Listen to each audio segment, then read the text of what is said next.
What could be done to prevent mass shootings? Stop turning shooters into celebrities in the media. Edit: some people are confused. 1. Not making them celebrities doesn't mean talking about mass shootings. Just not plastering their names and faces everywhere. 2. I'm British. I don't know what's best for Americans as well as they do. But here's some thoughts. I don't think you can copy-paste UK policy to the US. It's like changing someone's intrinsic identity. Take Iran for example. One of the lowest alcohol mortality rates. Imagine an Iranian saying to a British person, why don't you just ban alcohol? It causes so much death. We banned it and our rate of mortality due to alcohol is one of the lowest in the world. You'd say something like, why should I give up something I enjoy and is part of my culture because a few bad apples take it too far? From talking to them, Americans view guns the same way.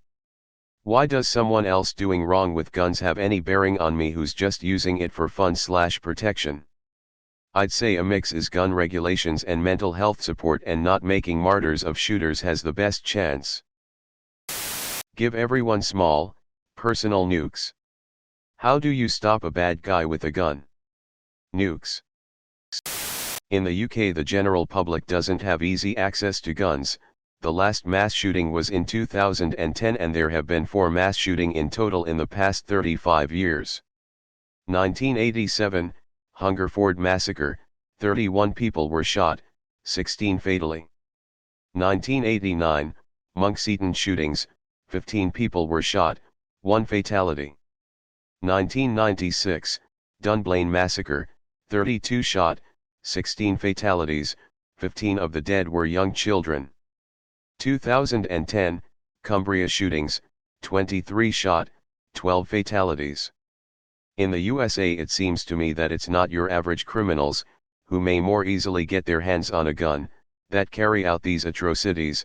It is someone in the general public that snaps. It seems such a simple solution to stop allowing the general public to buy guns.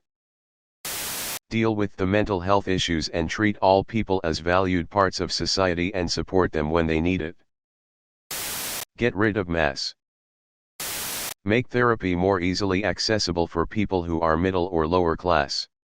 And actually take mental health and bullying seriously, instead of falsely advocating for it and brushing it off when people need serious mental help.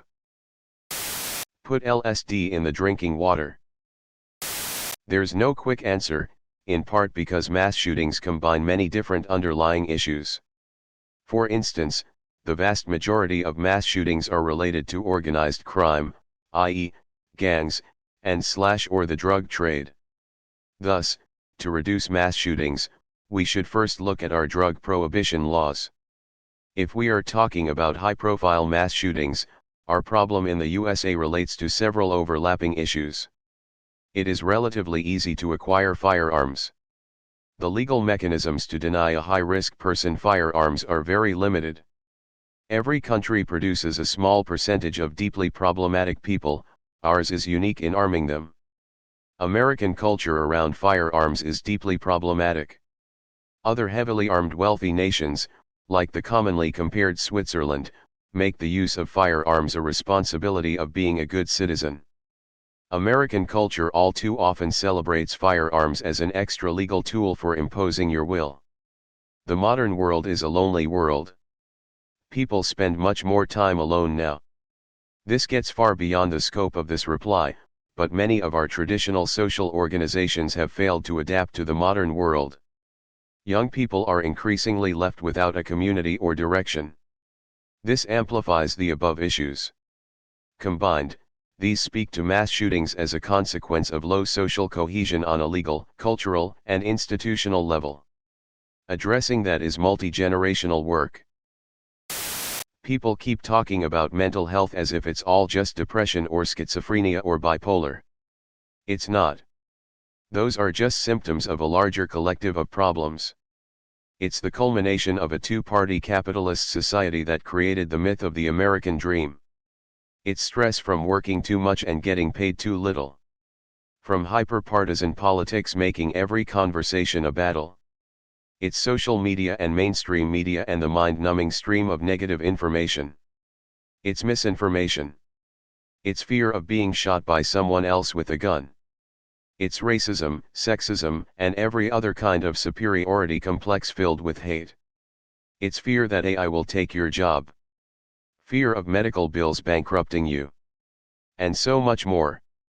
People say mental health is the problem as if a doctor could solve everything that's wrong with the US in the first place. Quite simple really, stop people owning guns. No guns equals no shootings. Follow the rest of the world and remove the issue. Guns. A lot of these mass shooters aren't just coming out of nowhere. According to the study, a solid majority of mass shooting were part of domestic violence or the shooters had a history of domestic violence. Not going to spend all night digging into this, but I wouldn't be surprised if mass shooters are likely to have history of other violent or otherwise antisocial, stalking for example, crimes and behaviors. Mass shooting isn't generally the start, it's an escalation, and I think it's a pretty good indication that we really need to handle domestic violence and other such crimes a lot better, if not for how fucked up it already is, then to stop it from escalating into something worse. This thread is a mix of jokes and half measures. There is only one real and viable way to prevent mass shootings, the removal of the Second Amendment of the Constitution. These vague, poorly written sentence fragments have done so much damage to people's lives. Discussions of mental health are all well and good, but no society is ever going to be perfect on that matter. If we had some magical solution to turn every member of society into a law-abiding and sane person, we wouldn't even need guns. Take mental health care and bullying seriously. Stop allowing everyone to buy guns. Sorts by controversial. What do other countries that don't have them do? Make getting shot illegal. Domestic violence laws that actually do something. 60% of mass shooters have past DV issues. But if you look at the DV numbers in cops, then you'll start to really see the problem. And health care for everyone. Better social safety nets, mental health help.